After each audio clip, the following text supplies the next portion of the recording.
संप्रति भाषा को लेकर बड़ी ऊहापोह की स्थिति बरकरार है।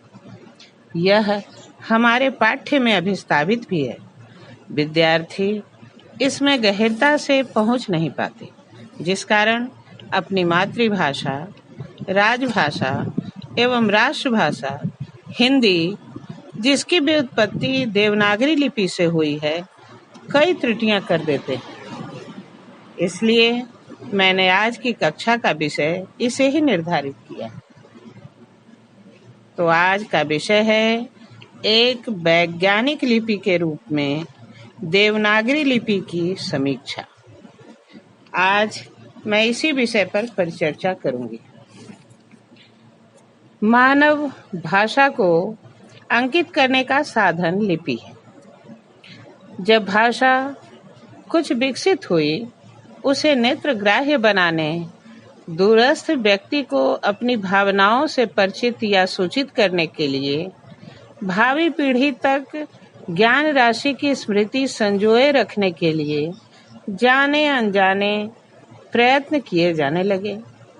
प्रारंभ में जादू टोने के लिए खींची गई लकीरें, धार्मिक प्रतीकों के चित्र, पहचान आदि के लिए घड़ों आदि पर बनाए गए चित्र, किसी वस्तु को सजाने के लिए बनाए हुए चित्र आदि ही लिपि की मूल सामग्री कहे जा सकते हैं। अब तक प्राप्त प्राचीनतम सामग्री के आधार पर यह निष्कर्ष निकाला जा सकता है कि 4000 ईस्वी पूर्व लेखन की किसी भी व्यवस्थित प्रणाली का विकास विश्व के किसी भी क्षेत्र में नहीं हुआ था। प्राचीन भारतीय लिपियों के अंतर्गत 3 लिपियों का व्यवहार तदुपरांत हुआ। पहला सिंधु घाटी लिपि, दूसरा ब्राह्मी लिपि, तीसरा खरोष्ठी लिपि। सिंधु घाटी लिपि, कुछ विद्वान इसे सुमेरी लिपि के नाम से भी जानते हैं। उनके मतानुसार 4000 ईस्वी पूर्व में सिंधु घाटी में सुमेरु लोग रहा करते थे तथा उनकी भाषा तथा लिपि ही वहां व्यवहृत होती थी। इसीलिए इसका नाम सिंधु घाटी लिपि रखा गया।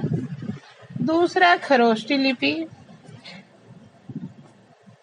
4 शताब्दी ईस्वी पूर्व से लेकर 3री शताब्दी तक के प्राचीनतम अभिलेख खरोष्ठी अभिलेख अर्थात अर्ध सभ्य खरोष्ट जाति के लोगों की लिपि मानी जाती है। तीसरा ब्राह्मी लिपि, जो अत्यंत ही महत्वपूर्ण है। प्राचीनतम लिपियों में सर्व प्रमुख ब्राह्मी लिपि रही। यह अन्य लिपियों की तुलना में अधिक वैज्ञानिक थी। इसमें प्राचीनतम लेख 5वीं शताब्दी ईस्वी पूर्व से 350 ईस्वी तक के मिलते हैं।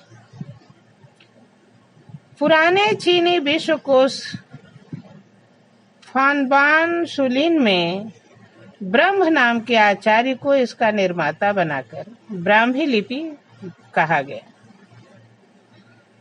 कुछ विद्वान ब्राह्मण समाज में प्रयुक्त होने के कारण ही इसे ब्राह्मी लिपि के नाम से जानते हैं। इसकी प्रमुख विशेषताएं देखें।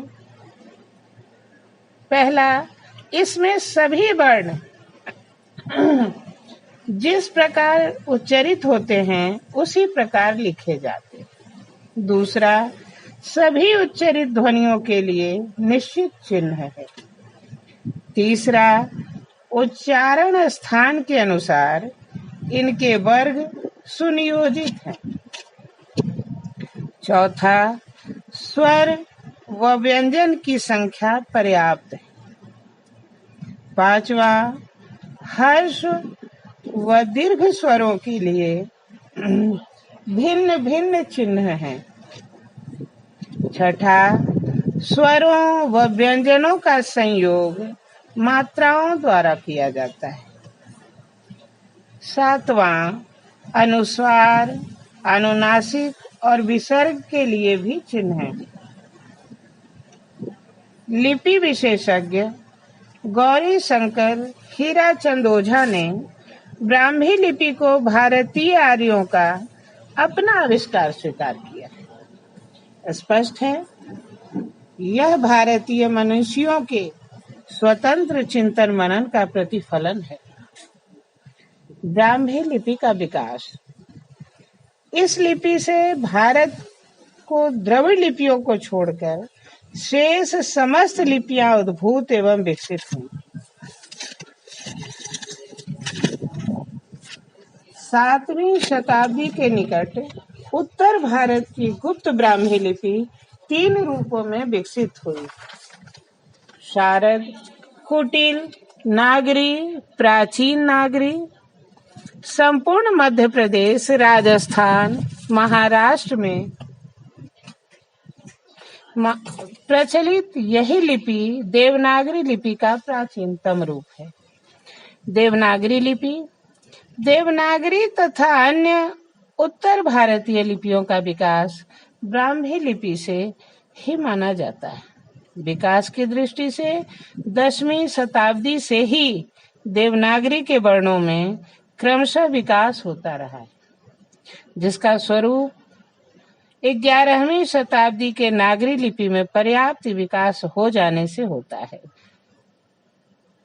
इसी का स्वरूप आज हमें दृष्टिगोचर होता है। इसके वर्णों के क्रमिक विकास प्रारंभिक रूप में ब्राह्मी के हैं। पुनः विकास में क्रम में गुप्त और कुटिल लिपियों का योगदान भी रहा है। तदुपरांत लिपि आधुनिक देवनागरी के रूप में परिणत हो गई। पूर्व में शिरोरेखा का प्रयोग नहीं किया जाता था। धीरे धीरे लेखन एवं मुद्रण में इसका प्रयोग हुआ। तत्पश्चात विराम चिन्ह का पर्याप्त प्रयोग होने लग गया। पंचम अनुनासिक के स्थान पर अनुस्वार का प्रयोग बढ़ने लगा। अंग, ढ, ज, फ, घ, ग, क आदि कई नए चिन्ह भी हो गए। आवश्यकता अनुसार मनोनुकूल बना लिए गए। ध्यातव्य है कि मुद्रण कला के आविष्कार के पश्चात संयुक्त व्यंजनों के ऊपर एक पाई नीचे लिखे हुए व्यंजनों के बदले आगे पीछे कर दिए गए। इस प्रकार देवनागरी लिपि का अद्यावधि विकास सुस्पष्ट हो गया। हिंदी क्षेत्र में प्रयुक्त होने वाली विभिन्न लिपियां निम्न प्रकार: पहला, महाजनी लिपि, जिसे बही खाता लिखने में व्यवहृत किया जाता था। दूसरा, बिहारी या कैथी लिपि, बिहार उत्तर प्रदेश की उपभाषा में लिखी जाने वाली लिपि, जिसका व्यवहार कार्यालयों में कायस्थ लोग किया करते थे। तीसरा, मैथिली लिपि। इनके अतिरिक्त हिंदी प्रदेश में उर्दू लिपि, सिंधी और गुरमुखी लिपि, बंगला लिपि, टकारी, चमोली, जौनसारी और कुलुई तथा रोमन लिपियां आई।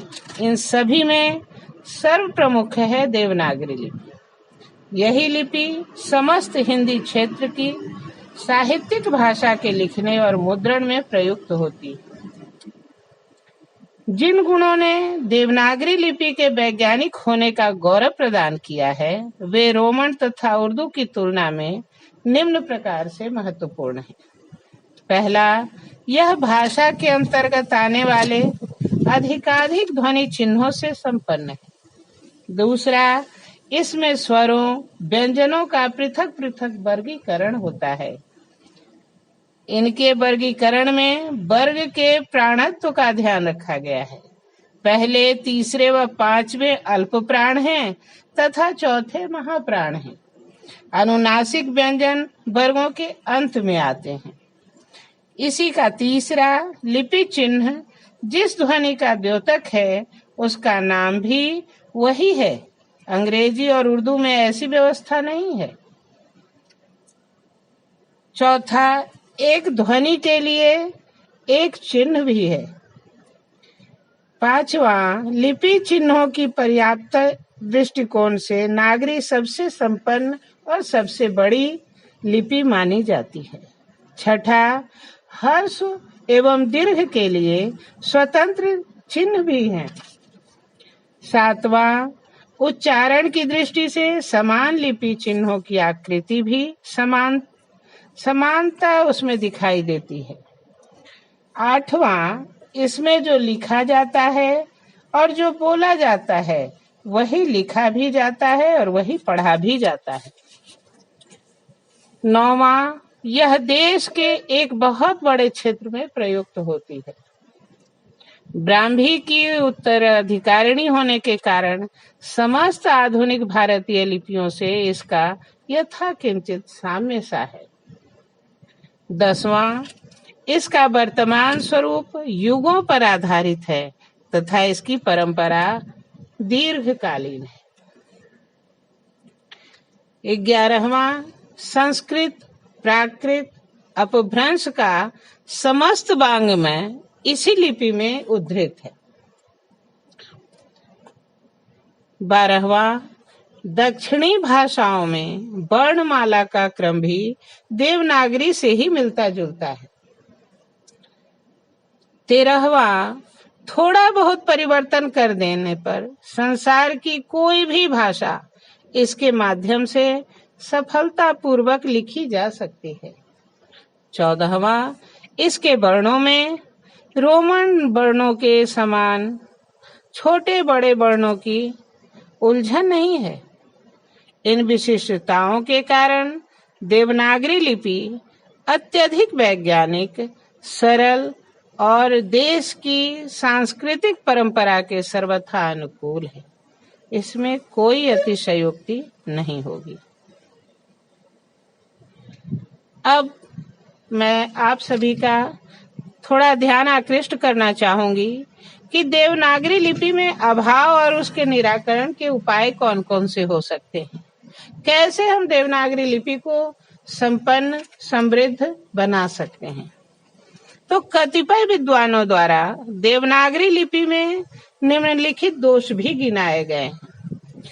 पहला, नागरी में वर्णों की संख्या अत्यधिक है, इसलिए इसे सीखने, टंकन करने, मुद्रण में काफी कठिनाई होती है। दूसरा, नागरी में शिरोरेखा का प्रयोग अनावश्यक होता है, जिसमें अतिरिक्त श्रम लगता है।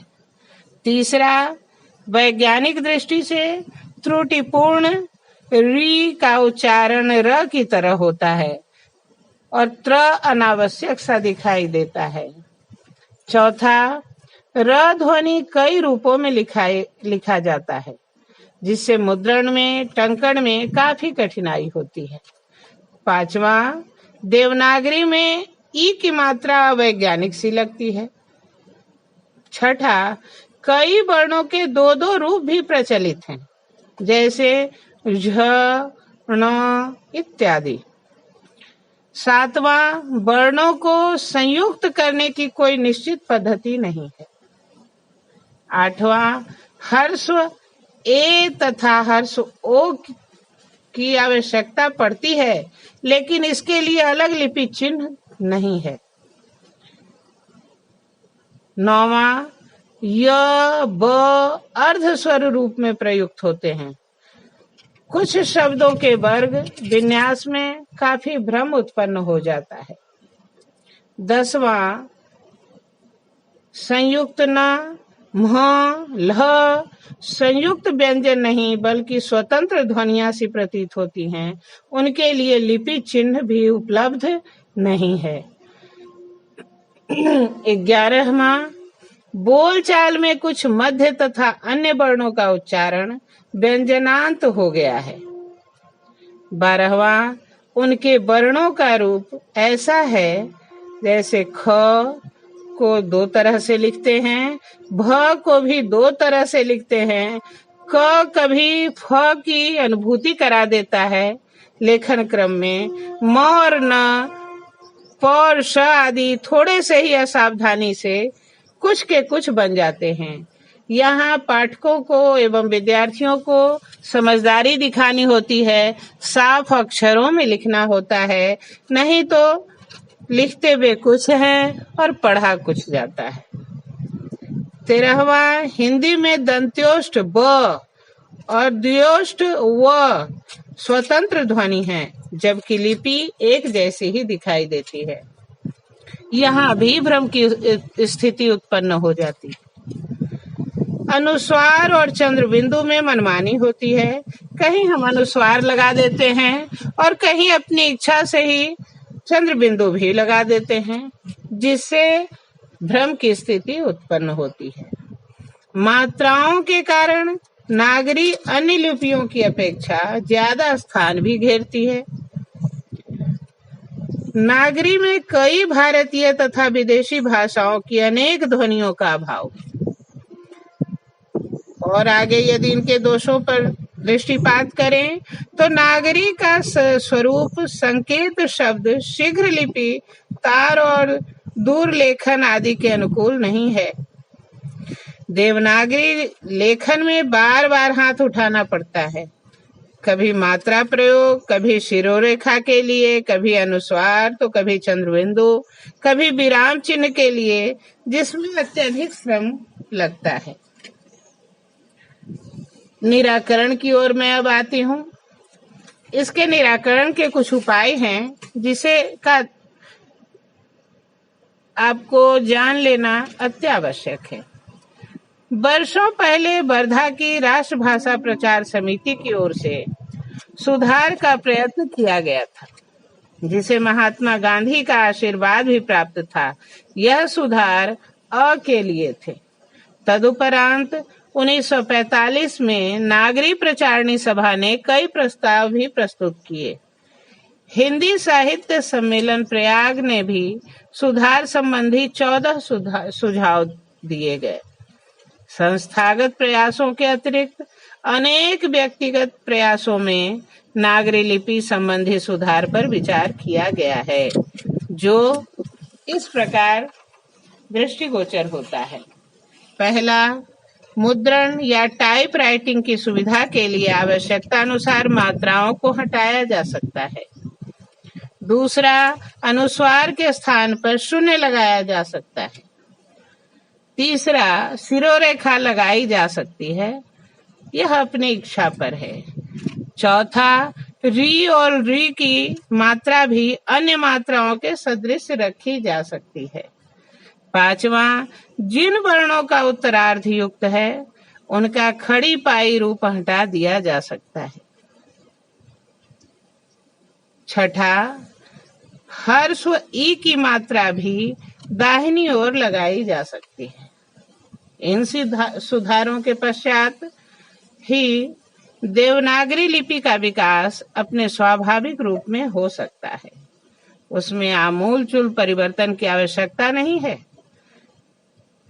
क्योंकि यह स्वयं में स्वयं सिद्ध भाषा है और आशा ही नहीं, थोड़े बहुत परिवर्तन के पश्चात यह लिपि अपने सर्वांगीण विकास में भी सफल हो जा सकती है। आशा है इस व्याख्यान के पश्चात आप देवनागरी लिपि को भली प्रकार समझ गए होंगे, उसके दोष एवं गुणों से भली प्रकार परिचित हो गए होंगे। अपनी प्रतिक्रिया देने में आप देर न करें, क्योंकि यही मुझे आपके समक्ष नवीन विषयों को उजागर करने में महत्वपूर्ण सिद्ध होगा। तो आप पढ़ते जाएं और मैं प्रत्येक कक्षा में नवीन विषयों को लेकर आपके समक्ष उपस्थित होती रहूंगी। तब तक के लिए विदा। धन्यवाद।